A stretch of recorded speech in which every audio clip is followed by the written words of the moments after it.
The Clone Wars wasn't just a battle between Jedi and Sith. It was a carefully orchestrated conflict fueled by greed, corruption, and deception. Behind the droid armies and war machines stood a shadowy group of power-hungry leaders, each with their own ambitions and agendas. From corporate moguls to ruthless warlords, these were the masterminds of the Confederacy of Independent Systems. This is every single Separatist Council member explained. While the galaxy saw the Confederacy of Independent Systems as a movement of rebellious star systems, the real power behind the Separatists wasn't the Separatist Senate. It was the Separatist Council. The Separatist Senate, much like its Republic counterpart, was made up of idealistic politicians who believed in independence from Coruscant's corruption. But in truth, they were just a facade. Puppets used to give legitimacy to a war they had no real control over. The true architects of the war effort were the members of the Separatist Council, a coalition of corrupt business leaders and warlords who sought power, wealth,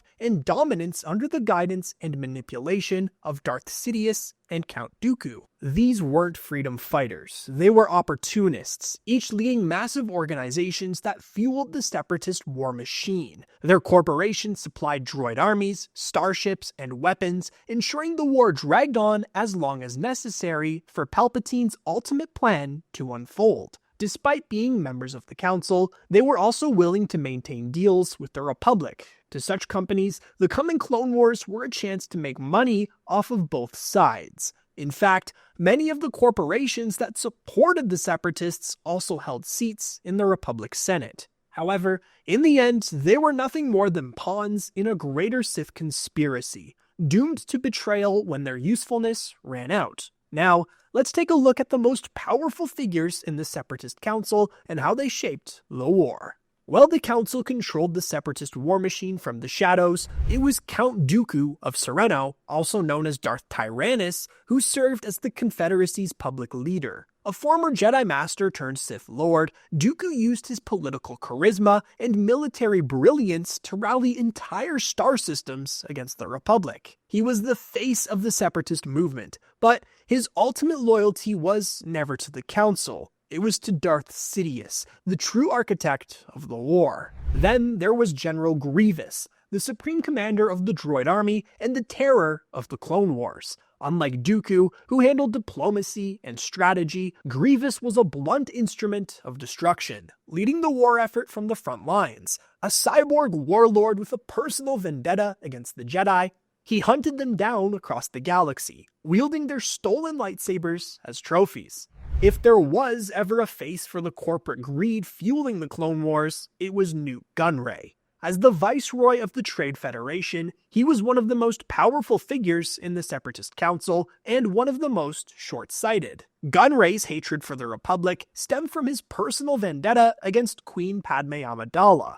Years earlier, he orchestrated the blockade and invasion of Naboo at Darth Sidious's request, hoping to use the planet as a bargaining chip to expand the Trade Federation's influence. That disastrous move cost him everything: humiliation at the hands of the Jedi, political disgrace, and years of failed legal battles that drained his power. So when Count Dooku and Darth Sidious offered him a chance to strike back and regain his lost influence, Gunray eagerly aligned himself with the Separatists. His battle droid armies became the backbone of the Confederacy's military might, and the Trade Federation's resources kept the war alive. But despite his wealth and influence, Gunray was always a pawn, never a true mastermind. Even among the Separatist leadership, he was seen as a coward, often panicking at the first sign of defeat. In the end, his loyalty to the Sith was repaid with betrayal. When the Clone Wars ended, Darth Vader personally executed Gunray on Mustafar, his final words being a desperate plea for negotiation, one that fell on deaf ears.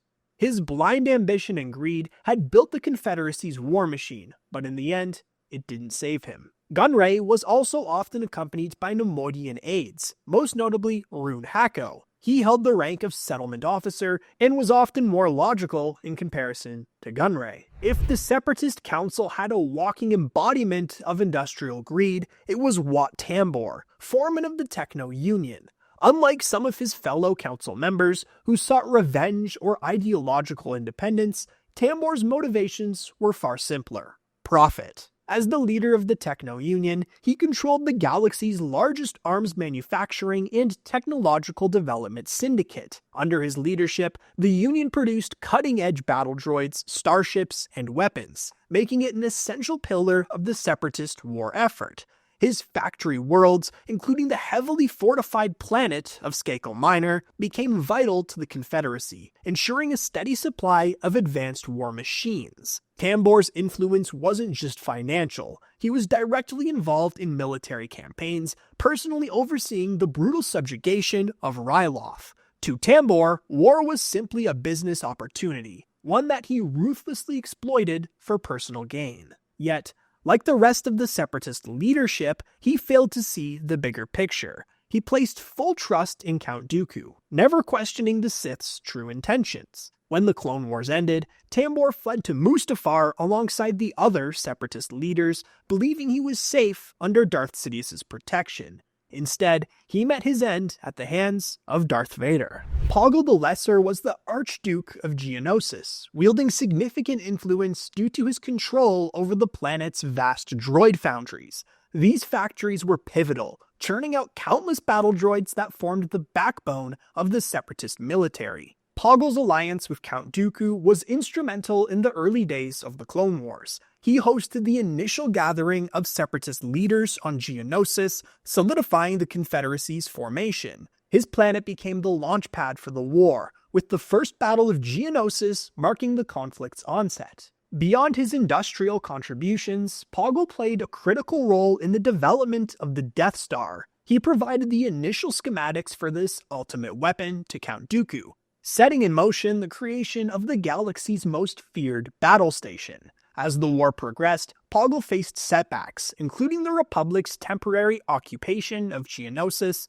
and at one point, his own capture. Nevertheless, he remained a key figure within the Separatist Council. On the war's final day, Poggle was executed on Mustafar by Darth Vader, along with the rest of the Separatist leadership. As the chairman of the intergalactic banking clan, San Hill played both sides of the Clone Wars. While he pledged the banking clan's vast financial resources to Count Dooku, his organization also maintained official ties to the Republic, charging them higher interest rates to ensure the IGBC was profiting immensely from both factions as the war raged on. The banking clan provided the loans and credits that fueled the Confederacy's war effort, ensuring a constant supply of battle droids, warships, and planetary defenses. Meanwhile, the Republic relied on emergency war bonds, many of which were still controlled by Hill's financial empire. This dual-sided manipulation made him one of the most quietly influential figures in the entire war. Hill was also directly involved in General Grievous's transformation into a cyborg,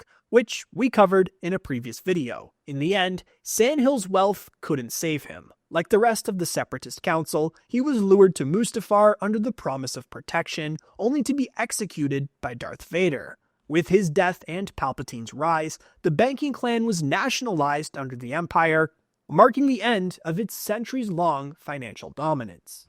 The Presidente of the Commerce Guild, Shu Mei, was less interested in politics and more focused on profits. Her guild controlled vast industrial and agricultural assets, making her an essential financial backer of the Separatists. By siding with Count Dooku, she ensured the Commerce Guild's wealth skyrocketed, supplying the Confederacy with raw materials and labor forces to sustain the war effort. Notably, they provided the dwarf spider droids and much larger homing spider droids to the war effort. Despite her shrewd business acumen, her greed led to her downfall. She was among the Separatist leaders who fled to Mustafar, only to be slain by Darth Vader. With her death, the Commerce Guild was absorbed into the Galactic Empire, and her carefully built economic empire crumbled overnight. Pascal Argenti, Magistrate of the Corporate Alliance, was one of the most opportunistic members of the Separatist Council. His organization controlled trade regulations and enforcement, giving him leverage over planetary economies. However, Argenti wasn't just a businessman. He was a corrupt politician who profited from both sides of the Clone Wars, cutting deals with the Republic while secretly funding the Confederacy. Like his fellow council members, Argenti fled to Mustafar and met his end at the hands of Darth Vader, struck down alongside the rest of the council. However, the corporate alliance remained operating into the Imperial era. Poe Nudo, a Aqualish senator, was originally a Republic politician before defecting to the Separatists, bringing with him the Hypercommunications Cartel, which served as an alternative to the Republic-controlled HoloNet. His presence on the Separatist Council was largely symbolic, as he represented war profiteers who thrived on fueling the conflict. Like the rest of the Council, Poe Nudo believed he would share in the spoils of victory, only to be betrayed and executed by Darth Vader on Mustafar, marking the final collapse of the Separatist leadership. Ragwa Wodrada, a member of the Holwuff species, was among the more obscure figures of the Separatist Council. She represented powerful corporate interests that benefited from the war economy, though little is known about her direct influence. Like her fellow council members, Wodrada met her end on Mustafar, executed by Darth Vader. Tikis, a Quarren from Mon Cala, was originally a senator in the Galactic Republic before betraying it to join the Confederacy of Independent Systems. As the leader of the Quarren Isolation League, he played a key role in the separatist takeover of Mon Cala, aligning with Count Dooku to overthrow the Mon Calamari-led government. Despite the Mon Cala and Quarren eventually brokering peace, Tiki's end was nothing but peaceful, as he too was slain by the former Anakin Skywalker. For years, the Separatist Council believed they were the masterminds of a new galactic order. In reality, they were nothing more than pawns, discarded the moment they outlived their usefulness. Their betrayal at the hands of Darth Sidious was the final proof that the Clone Wars had never been a fight for independence. It was always a means to an end.